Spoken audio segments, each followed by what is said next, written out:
Hi dear students, எல்லாருக்கும் வணக்கம். Welcome to INBANADHI technical institute. நாம் இந்த வீடியோ பதிவில் என்ன பார்க்க போறோம் அப்படின்னா, இன்னைக்கு வந்துட்டு ரீவேல்யூஷன் பண்ண பேப்பர் வந்திருக்கு பாத்தீங்களா? ஸோ அதில் நம்ம இன்ஸ்டியூட்டில் படித்த பிள்ளைங்க என்னெல்லாம் தப்பு பண்ணியிருக்காங்க அப்படின்றத பற்றி தான் பார்க்க போகிறோம். நம்ம இன்ஸ்டியூட்டில் படித்த பிள்ளைங்க வந்துட்டு பெருசாக எதுவும் தப்பு பண்ணல, பட் அவங்களுக்கு ரிசல்ட் வந்துட்டு ஒரு 3 பிள்ளைங்களுக்கு நெகட்டிவாக வந்திருக்கு. ஸோ அந்த 3 பேப்பரை நம்ம அனலைஸ் பண்ணதில் என்ன தெரிஞ்சுக்கிட்டோம் அப்படின்னா, அவங்க வந்துட்டு சின்ன சின்ன மிஸ்டேக்ஸ் தான் பண்ணியிருக்காங்க. ஃபார் எக்ஸாம்பிள் இப்போ மே அப்படின்னு ஒரு ப்ரொனன்சியேஷன் பண்ணியிருந்தாங்க அப்படின்னா இவங்க வே அப்படின்னு எடுத்திருக்காங்க.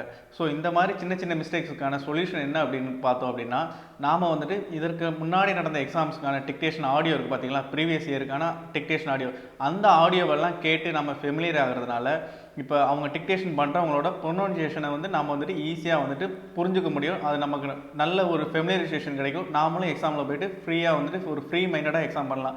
அப்புறம் என்ன பெரிய தப்பு பண்ணியிருக்காங்க அப்படின்னு பார்த்தோம் அப்படின்னா, எழுதுகிற லெட்டர்ஸ் இருக்குது பார்த்தீங்களா, அது வந்துட்டு கொஞ்சம் ஃபாஸ்ட்டாக கொஞ்சம் கீச்சாக எழுதியிருக்காங்க. ஸோ அந்த மாதிரி எழுதாமல் கொஞ்சம் நீட்டாக ப்ரெசன்டேஷன் நீட்டாக எழுதுனீங்க அப்படின்னா பார்க்குற அவங்களுக்கு வந்துட்டு கொஞ்சம் நீங்கள் என்ன எழுதிருக்கீங்கன்னு அவங்களுக்கால புரிஞ்சுக்க முடியும். ஸோ தப்பாகிறதுக்கான சான்சஸ் இருக்காது. இவங்க கொஞ்சம் வேகமாக எழுதுறதுனால, அவங்க சேர்த்து எழுதுறதுனால அவங்க என்ன எழுதியிருக்காங்கன்னு தெரியாமலே அவங்க வந்துட்டு இன்ட் அடித்து மார்க்ஸை வந்து குறைச்சிருக்காங்க.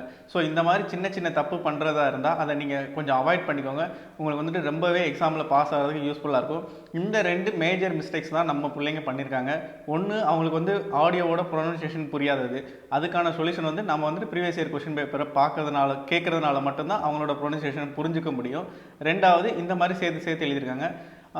இந்த மாதிரி ஒரு சின்ன சின்ன மிஸ்டேக்ஸில் நீங்கள் கொஞ்சம் கரெக்ஷன் பண்ணிக்கோங்க. எக்ஸாமில் ஈஸியாக பாஸ் பண்ணிடலாம். நன்றி, வணக்கம்.